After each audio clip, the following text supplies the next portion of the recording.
안녕하세요. 저는 경계선 작품에서 기획과 대본 그리고 연출을 맡은 김수빈 감독이라고 합니다. 경계선은 두 탈북민의 탈북 여정과 정착 과정을 진솔하게 그리고 또 따뜻하게 담아낸 다큐멘터리입니다.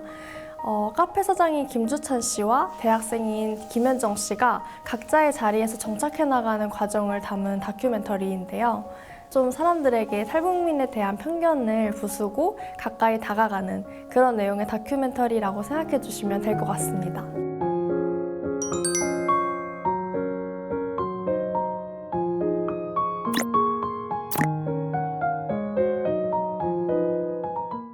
제가 이 작품을 기획할 때 경계선이라고 제목을 지은 이유는 사실 탈북민분들이 국경선이라는 경계를 넘어서 왔지만 그럼에도 불구하고 여전히 사회에 남아있는 어떤 편견이나 거리감 같은 또 다른 경계선들이 계속 남아있다고 저는 생각을 했어요. 그래서 영화가 시작하기 전에 우리가 탈북민에 대해 가지고 있는 편견을 보여주고 또 동시에 그 영화를 보고 있는 사람들에게도 질문을 던지는 그런 내용을 넣고자 노력을 했고요.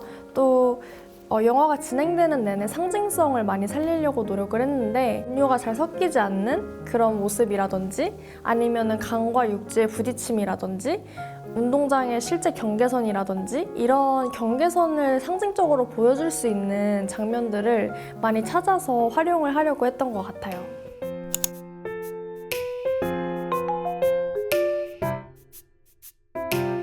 영화를 제작하면서 가장 어려웠던 건 사실 섭외였는데요. 가장 처음 단계이기도 했는데 탈북민 분들이 아무래도 공개적인 그런 매체에 나오는 것을 꺼려하시다 보니까 정말 많은 거절을 당했어요. 약간 포기를 하려고 하다가 기사를 보다가 우연히 김현정님과 김주찬님을 보게 되었고 각자의 자리에서 열심히 사시는 모습이 제가 기획한 이 경계선이라는 다큐에 굉장히 잘 맞아떨어지겠다라고 생각을 해서 섭외를 해서 다행히 선뜻 응해주셔서 촬영을 할 수 있게 되었습니다. 탈북민 분들을 만나는 게 정말 처음이었는데 그래서 저도 모르게 저조차도 편견을 가지고 있었던 것 같아요. 왜냐하면 처음에 기획을 할 때 그 경계선이라는 제목을 지으면서 탈북민들이 얼마나 힘든지에 대해서 조명을 해야겠다라고만 생각을 했는데 정작 실제로 현정님과 주찬님을 만나서 이야기를 들어보니까 정말 우리랑 똑같이 자기 꿈을 향해서 살아가고 있는 그런 사람들인 거예요. 인터뷰를 하고 다큐를 찍으면서 저도 편견이 같이 좀 깨졌던 것 같아요.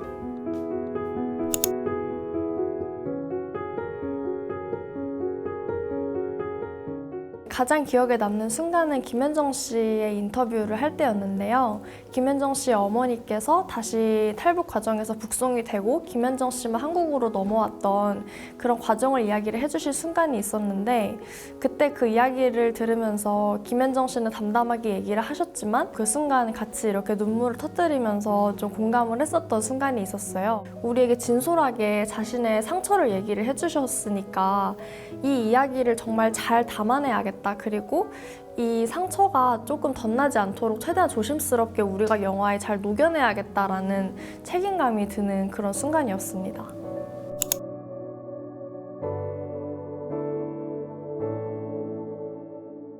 수상소감을 말씀드리자면 가장 감사드리고 싶은 것은 탈북민인 김현정 씨와 김주찬 씨이고 이 영화의 주인공이시기 때문에 어쩌면은 저보다도 더 큰 영광을 누리셔야 한다고 생각을 합니다. 선뜻 용기 내어서 탈북민임에도 경계를 넘어서 저희 영화에 출연해 주신 것에 정말 진심으로 감사드리고 이 탈북민들이 정말 이 탈북 과정에서의 항해뿐만 아니라 여전히 한국에 와서도 계속해서 끊임없는 또 다른 항해를 하고 있다고 생각을 했거든요. 계속 끝없는 경계를 넘어가는 이 항해가 결코 쉽지 않다라는 것을 이해해 주시고 공감해 주시면서 보면 좋겠다라는 생각을 했습니다. 통일이라는 것이 어떤 거창하고 대단한 무언가라기보다는 이 사람들이 우리와 같은 일반적인 사람이라는 것을 받아들이고 내 안의 경계를 허무는 것, 그것이 작은 통일의 실천이 되지 않을까 그런 생각을 했습니다.